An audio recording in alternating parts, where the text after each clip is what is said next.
Hey,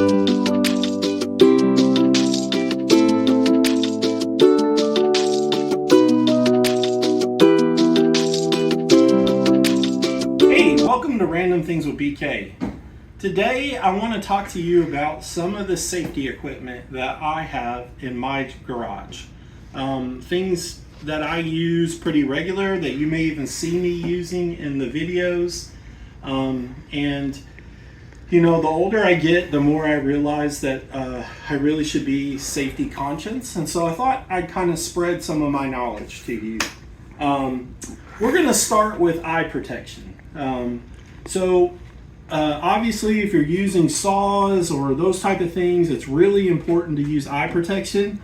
For saws and things, I like to use just your standard safety glasses. These come in all different variations. You can pick them up at any home improvement store, hardware store, that type of thing.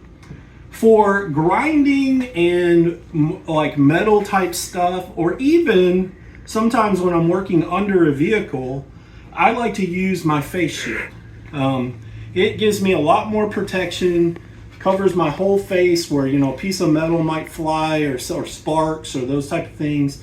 So this face shield's really great. It fits on my head, has an adjustment so that it attaches a little sweatband, and then it has adjustments here where you can flip it up, flip it down, keep it locked in place type of thing. And then of course, I like doing fabrication and that, and so a welding hood is definitely a must. This is an auto darkening one. I have added a little light that I got off of Amazon that brightens things up for me and makes it easier to see.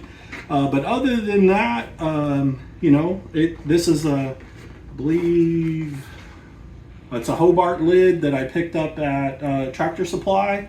I think it was right around $100. They have cheaper ones. I like the features of this one. It has a grinding mode, it has a welding mode, some darkness stuff, but it's a really good helmet and I really like it. You can spend as much as you want on a welding hood. The Millers and the ESOBs and all that, they can run up in the $200-300 range. I think if you're a professional welder, those are definitely recommendable. If you're just a hobbyist like me, I think you can get away with a good $100 hood.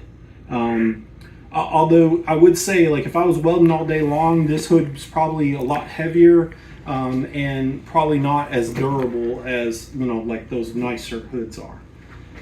Moving on down, something that my wife alerted me to, and we'll say that I like to say that she's not right about this, but she probably is that years and years and years I haven't used ear protection, and which is really kind of dumb, guys and girls. I think that I probably should have been using ear protection the whole time.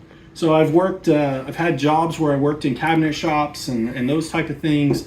I've worked around farm machinery my whole life, and then as a hobby, I've done all the stuff outside, yard stuff, chainsaws, all that. And then in the shop, regularly I'm using grinders and vacuums and all the things that are loud, high pitch. And so my hearing has suffered from that over the years. Recently, in the past year or two, I've started wearing the ear protection, and it makes a big difference. And so this set works pretty good for me, but I would recommend trying a couple of different ones. Find something that's comfortable that you'll wear, and cut out that noise. Okay, so in the shop, I like to use a thinner, more pliable glove like this that still has a leather palm. You can see these have taken a ton of abuse, and they're about ready. I'm about ready for some new ones. Actually, about ready is wrong. I'm ready for some new ones. But these are great for, when I'm handling sharp metal or something that's hot. They will, protect my hands and keep me from getting cut up and that type of thing. And then lastly, we have my welding gloves. And You know, these are designed for doing MIG welding. They are a little thinner than some that I've used. I really like the Forney gloves a lot. But these work really well. I picked these up at Harbor Freight. They're the Vulcan brand. And they're serving me just fine right now. I like them a lot. So those are the three types of gloves that I use the most. We do have, if you look over here, if I'm doing staining or that type of work, I like to use these disposable gloves. And I have these which are just normal, and then I have those which are chemical rated. And so if you're using like a lacquer thinner or that type of thing, those chemical rated gloves are a lot better. But these are from Harbor Freight. They're pretty cheap.